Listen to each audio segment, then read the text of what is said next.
Bismillahirrahmanirrahim. Assalamualaikum warahmatullahi wabarakatuh. Alhamdulillah rabbil alamin. Wassalatu wassalamu ala asyrafil anbiya wal mursalin.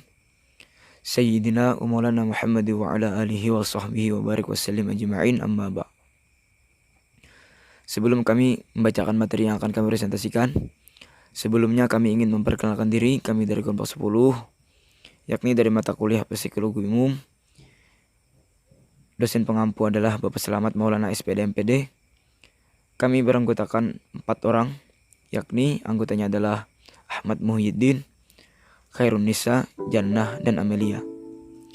Di sini kami ingin bacakan materi, yakni presentasi kami dalam membahas kesulitan dalam proses belajar. A. Kesulitan belajar.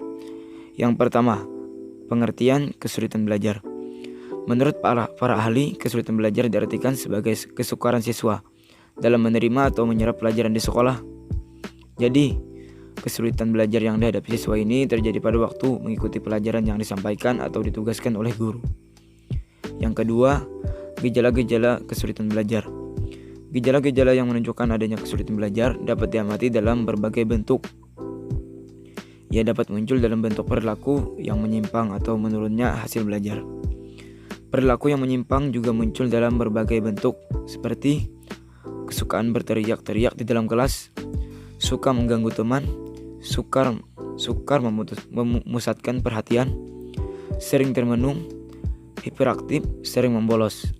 Menurunnya hasil belajar merupakan gejala kesulitan belajar yang paling jelas. Menurunnya hasil belajar ini dapat dilihat dari rendahnya hasil latihan, tugas rumah, serta ulangan yang ditandai dengan diperolehnya nilai-nilai yang rendah. Selanjutnya, faktor-faktor kesulitan belajar. Secara umum, faktor-faktor penyebab timbulnya kesulitan belajar itu sendiri terdiri atas 2 macam, yaitu pertama, faktor internal siswa, yakni hal-hal atau keadaan-keadaan yang muncul dari dalam diri siswa sendiri. Faktor internal siswa meliputi gangguan atau kekurangmampuan psikofisik siswa, di antaranya A. Yang bersifat kognitif, ranah cipta, antara lain seperti rendahnya kapasitas intelektual atau inteligensi siswa. B. Yang bersifat afektif, ranah rasa, antara lain seperti labilnya emosi dan sikap. C. Yang bersifat psikomotor, ranah karsa, antara lain seperti terganggunya alat-alat indera penglihatan dan pendengaran, mata dan telinga. 2. Faktor eksternal siswa, yakni hal-hal atau keadaan yang datang dari luar diri siswa. Faktor eksternal siswa meliputi semua situasi atau kondisi lingkungan sekitar yang tidak mendukung aktivitas belajar siswa.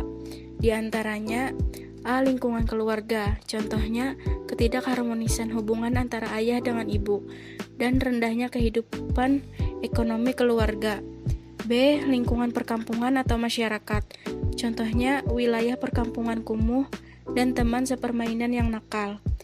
C. Lingkungan sekolah, contohnya kondisi dan letak gedung sekolah yang buruk, seperti dekat pasar, kondisi guru, serta alat-alat belajar yang kurang berkualitas. Selanjutnya, 4 cara mengatasi kesulitan belajar secara sistematik dan terarah melalui langkah-langkah sebagai berikut. Mengidentifikasikan adanya kesulitan belajar. Menelaah atau menetapkan status siswa, memperhatikan sebab terjadinya kesulitan. 4. Mengadakan perbaikan. B. Lupa dan kejenuhan belajar. Lupa dalam belajar, faktor-faktor menyebabkan lupa. 1. Lupa dapat terjadi karena gangguan kompleks antara intim informasi atau materi yang ada dalam sistem memori siswa. 2.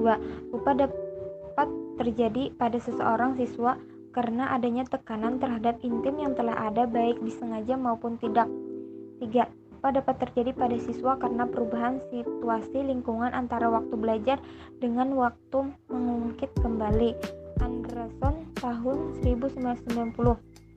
4. Lupa dapat terjadi karena perubahan sikap dan minat siswa terhadap proses dan situasi belajar tertentu.